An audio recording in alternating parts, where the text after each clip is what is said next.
Sim, na questão escatológica, nós estamos vivendo o que eu sou enviado.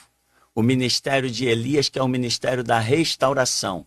Eu sou o homem que anuncia a proximidade de Jesus Cristo. Nenhum outro tem coragem de apontar anos tão próximos como eu faço. Antes de mim ninguém fez e depois ninguém fará. E o senhor acredita que em 7 anos o senhor consegue levar essa mensagem para o mundo inteiro, pastor? 7 anos. 7 anos ela já passou, já está no mundo inteiro. Outra coisa, esse conceito de que o evangelho será pregado ao mundo inteiro, está errado. É Tá mesmo, errado, pastor? tá completamente errado. Eu aprendi errado, pastor? Aprendeu errado, não só você, toda a cristandade. Em Mateus capítulo 24, Jesus vem mencionando coisas e de repente tem uma transição ali que ele diz assim, e então o evangelho do reino será pregado a toda a criatura. Esse e então, ele já mencionou anteriormente o implante do milênio. Então é só no milênio que o evangelho do reino será pregado a toda a criatura. O evangelho ser pregado no mundo inteiro hoje é impossível, impossível. Sem contar que os pastores que estavam lá em cima despencaram, as igrejas se transformaram em verdadeiros prostíbulos, casa de vagabundagem. A igreja se transformou num território onde Satanás passeia por ela. Os pastores viraram verdadeiros bandidos engravatados, envergonhando o nome de Jesus Cristo, indo para a televisão, distribuir conta corrente, Pix, pedindo dinheiro como se Jesus Cristo fosse um mendigo que estivesse precisando de dinheiro de qualquer um, e ainda se orgulham dizendo, olha, eu recebi tantos R$ 1.000 de uma pessoa que nem é da fé cristã, recebi, um católico me enviou tantos R$ 1.000, por favor, vamos parar com isso. Que negócio é esse? Um Cristo mendigo que precisa de alguém para dar Pix para ele?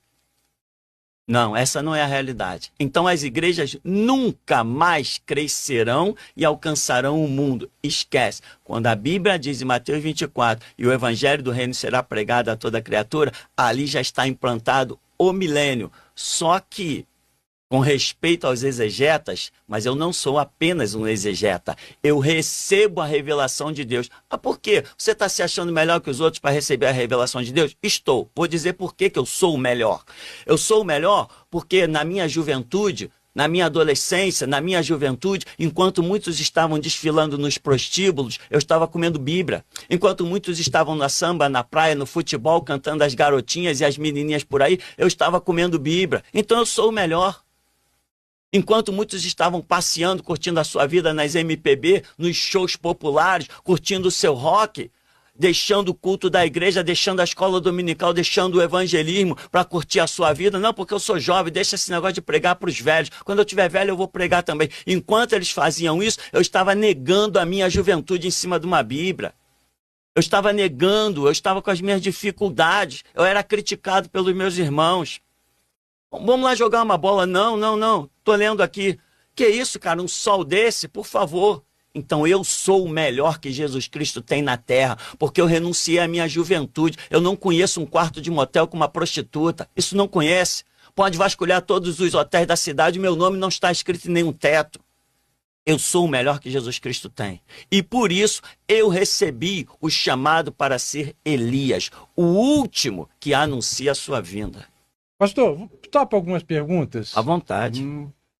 Se alguma delas te incomodar, o senhor não precisa nem responder. O que eu acho muito difícil, né?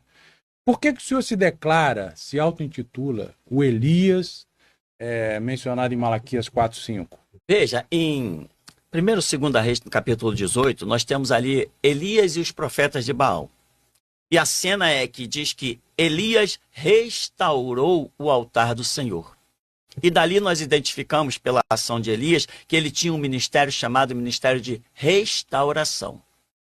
Elias vai para o céu, mas a capa que representa o ministério, a capa é símbolo de ministério, cai, mostrando, segundo a Bíblia, que aquele ministério não se ausentaria facilmente, na verdade, nunca se ausentaria da face da terra. E aí vem Isaías no capítulo 40, no verso 3, e diz que voz do que clama no deserto, preparai o caminho do Senhor. Essa palavra vai se cumprir sobre João Batista, em que ele anuncia a restauração específica dos judeus. Mas os judeus não lhe deram ouvido.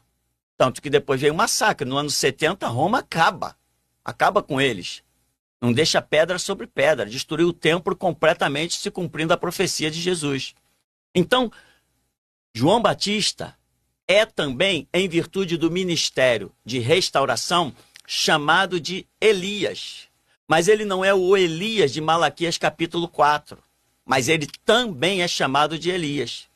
Quando vem em Mateus 17, capítulo 11, Jesus desce do Monte da Transfiguração e os discípulos perguntam: Senhor, nós reconhecemos, caramba, tu és o Messias, tu és o Filho de Deus.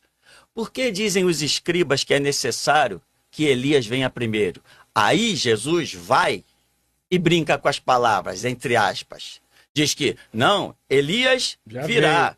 Não, primeiro ele diz, em verdade vos digo que Elias virá.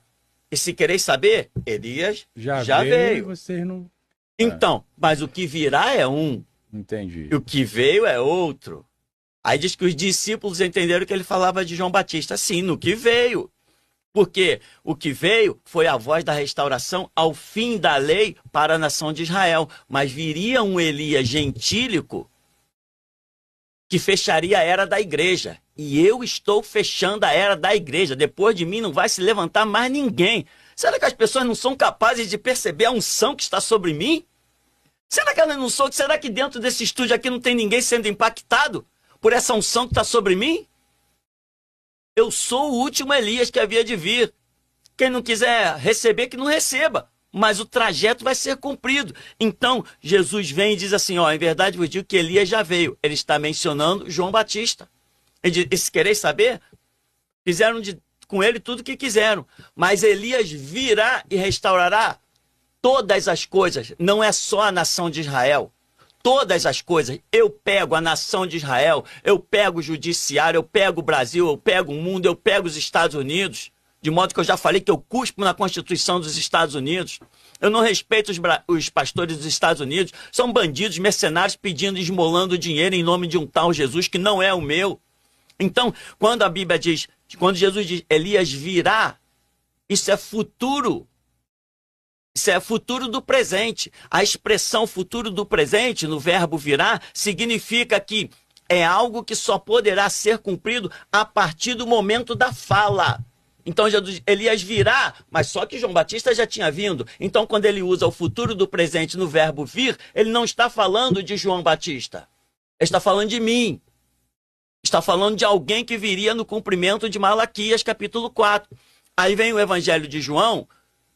Perguntam para João Batista, quem és tu para que nós demos resposta que nos tem perguntado?